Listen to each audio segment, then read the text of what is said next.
थल के बजारा, उसमें मुझे लगता है कि 50 कितना है उसमें 58 मिलियन के आसपास है। 5 करोड़ के करीब उस गाने को लोग आज सुनते हैं।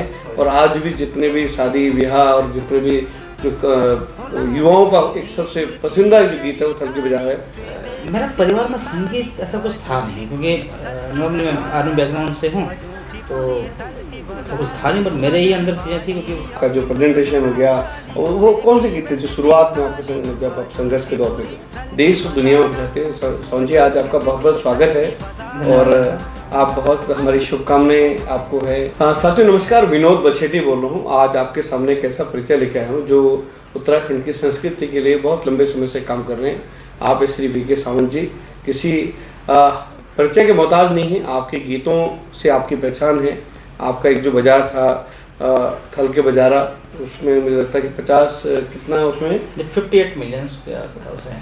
58 मतलब कितना करोड़ लेके चले 5 करोड़ के करीब उस गाने को लोग आज सुनते हैं। और आज भी जितने भी शादी ब्याह और जितने भी जो युवाओं का एक सबसे पसंदीदा जो गीत है वो थल के बजारा है।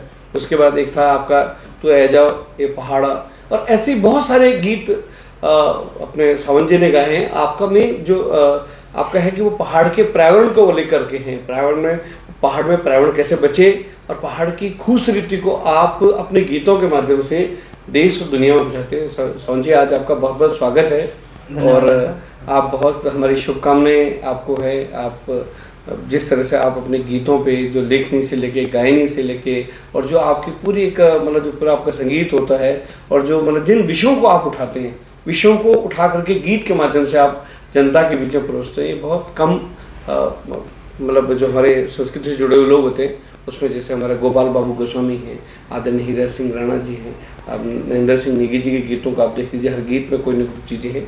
उसी तरह आपने हैं, आपके गीतों में गंभीरता है और आपके गीतों को सुनने वाला भी विशेष वर्ग है। और ये गीत ऐसा कि जो एक बार आपकी गायनी का वो हमेशा वो आगे बढ़ ही रहा है। जैसे आपने कहा कि 5 करोड़ से ज़्यादा उस गीत को सुन लिया, तो कैसे आपको लगा कि भाई इन गीतों को हमें शुरुआत क्या शुरू से पारिवारिक आपका परिवार में जैसे पिताजी या दादाजी सब थे या आपने स्वयं शुरू किया?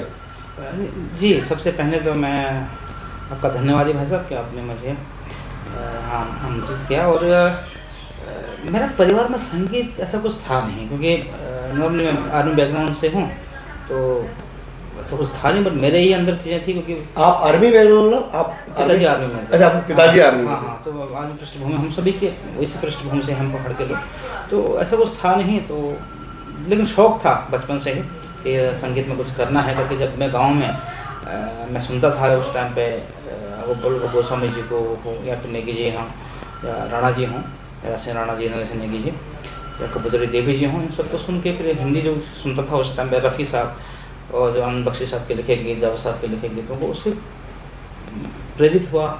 उससे प्रेरित होकर फिर सोचा कि क्यों ना इसमें करियर बनाया। मैं करियर तो लगा, करियर तो मैंने तब नहीं सोचा था उस टाइम पे करियर बना लूँगा, पर निकल पड़ा था, मतलब कहीं कहीं तक पहुँचूँगा, बह निकला था ये बात।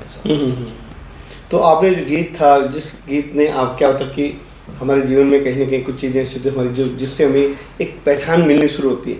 कौन सा गीत था जो शुरुआत, जो थल के बजारा तो आपका बहुत है, उससे पहले और कौन जो शुरुआत में आपने जो गीत गाए उनसे जो लगा भाई कि आपकी आवाज़, आपकी गायनी, आपका जो प्रेजेंटेशन हो गया, वो कौन से गीत थे जो शुरुआत में आपके जब आप संघर्ष के दौर में थे?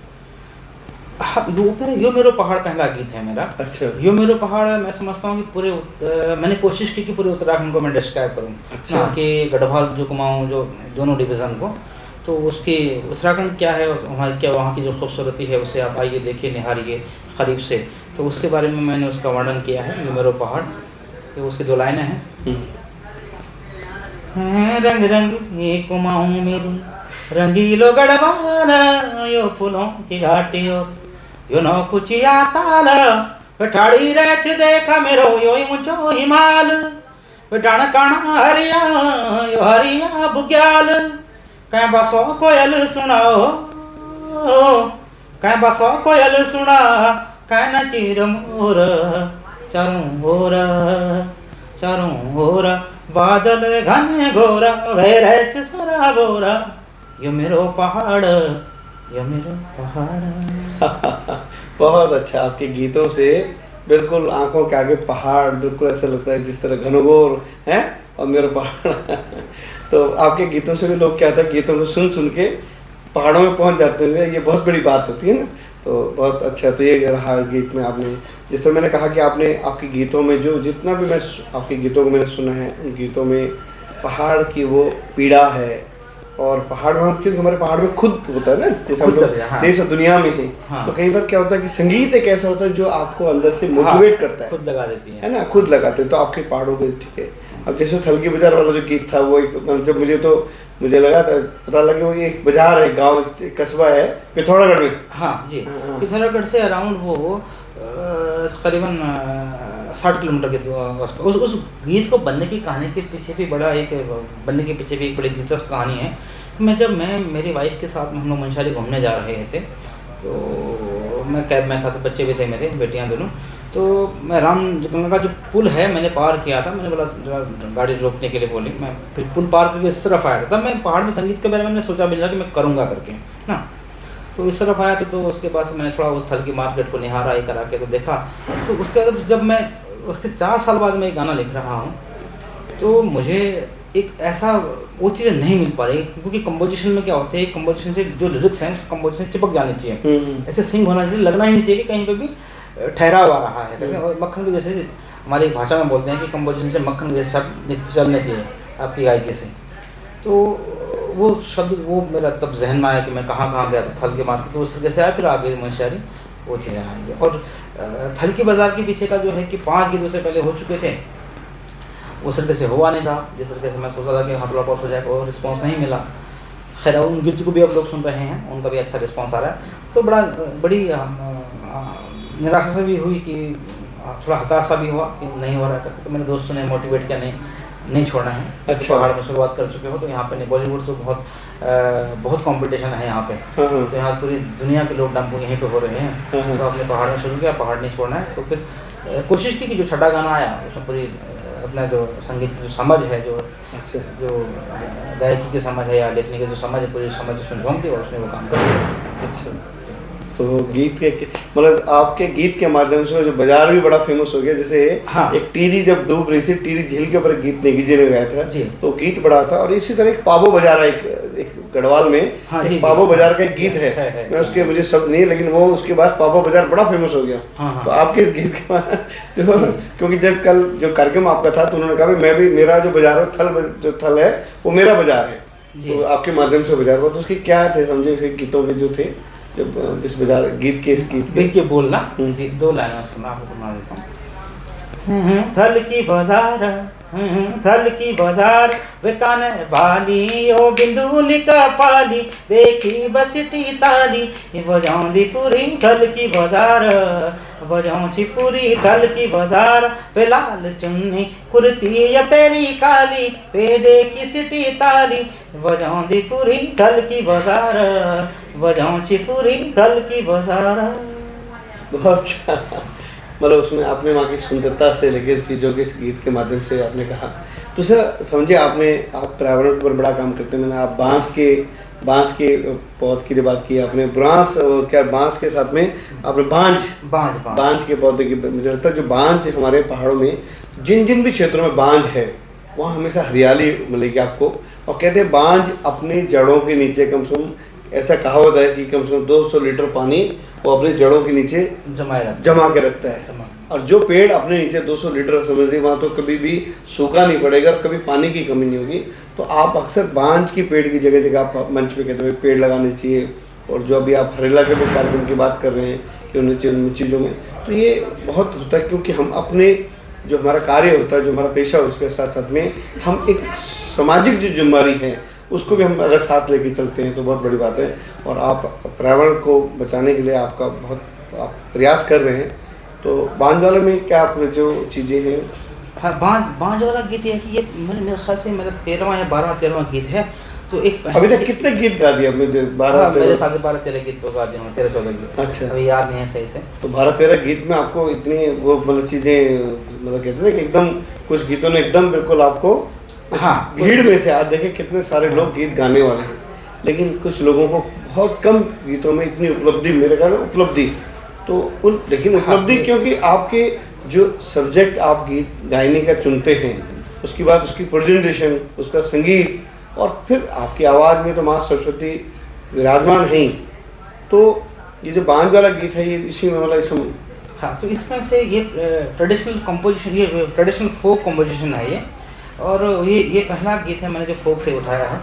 तो बाकी जो मेरी जो कंपोजिशन है मेरी खुद की कंपोजिशन है, ये पहली वो फोक की कंपोजिशन है। जो पहली लाइन है वही बांझ की है, वही फोक के, बाकी लाइनें मैंने खुद इजाद की हुई हैं, लिखी हुई हैं। तो उसमें कि आइए देखिए, जैसे बांझ हो गया, काफल हो गया, देवदार हो गया, बुरांस हो गया, ये मात्र पेड़ भर नहीं है, ये जीवनदायी वृक्ष हैं। सोचिए उस मंजर को, जब पानी के खानों में ही पानी नहीं होगा तो क्या त्राहिमाम मचेगा। तो इसलिए हम आए इन्हें संरक्षित करें, और हम हमारी आने वाली पीढ़ियों को अगर हम पानी को लेकर उन्हें हम तरसने पे मजबूर करें, सोचिए हम किस तरफ जा रहे हैं। सिर्फ एक जो पानी है, पानी दुनिया में मुझे लगता है कि पानी को, आज तो पानी का व्यापार भी लोग कर रहे हैं उस टाइम पे, तो इसका जो उस टाइम जो इसी को लेकर के मेरी मुहिम है कि हम सभी उसमें साथ हैं। और अब हम आप सभी का आशीर्वाद, सभी लोग, मैं समझ मेरी ही नहीं, हम सभी का ये दायित्व होना चाहिए कि हम इन वृक्षों हम संरक्षित करें। तो उसकी 2 लाइनें हैं। ओ बाज जो पुराली बाज, ओ बाज जो पुराली बाज, वे तेरी जड़ फली जो बाज, ओ बाज जो पुराली बाज, वे पानी की खान तू बाज, ओ बाज जो पुराली बाज, हफाड़ा की शान तू बाज, ओ बाज जो पुराली बाज। बहुत अच्छा। मतलब इसमें मैं थोड़ा जो समझ पा रहा हूँ कि बांझ जो है उसकी जड़ों के नीचे क्या है, पानी की खान है। अच्छा, अच्छा। और तेरी जड़ें फल जाएं, और तो है घनेदार वृक्ष, तो के तेरी जड़ें फल जाएं तो पहाड़ों की शान है, तो हमारे लिए पानी की खान है। तो इसका मतलब ये है। बहुत बहुत धन्यवाद सावंत जी। सत्यों वीके सावंत जी है, किसी परिचय के मोहताज नहीं है, मैंने शुरू में कहा। और आपकी आवाज़ में एक खनक होती है पहाड़ की, जो मतलब वहाँ जो पहाड़ का जो खुद होती है ना, उसकी खनक आवाज़ है। मन तो है आपके साथ सुनूं। मैंने कल मुलाकात के बाद आपके गीत को मैंने सुनता हूँ, और आपके गीत के माध्यम से कितने लोगों को मेडिटेशन मिलता है, क्योंकि संगीत हमारे लिए, संगीत से बड़ा कोई ट्रीटमेंट नहीं है। मतलब जो लोग हैं, और संगीत एक ऐसा है कि अकेलेपन, बहुत सारे जो बुजुर्ग लोग हैं दूर दराज गाँव में, वो आज यूट्यूब के माध्यम से आपके गीतों को सुनते हैं। आपको ये भी नहीं पता मेरे गीत आज कहाँ कहाँ सुने जा रहे हैं, लेकिन इसी तरह आप समझे आप आगे बढ़ते रहें। ये समाज और हम सब लोग आपके साथ हैं। आपको बहुत बहुत शुभकामनाएं। आज समझे मेरे से मिलने आए थे, तो मुझे लगा कि उनको आज मैं उनसे छोटी उनके संघर्ष के बारे में कुछ चीज़ें मैं कहूँ। अगर आपको लगे कि साथियों ये हैं, तो आप यूट्यूब पे, गूगल पे आप उनके बारे में सर्च कर सकते हैं, उनके गीतों को। बहुत बहुत धन्यवाद।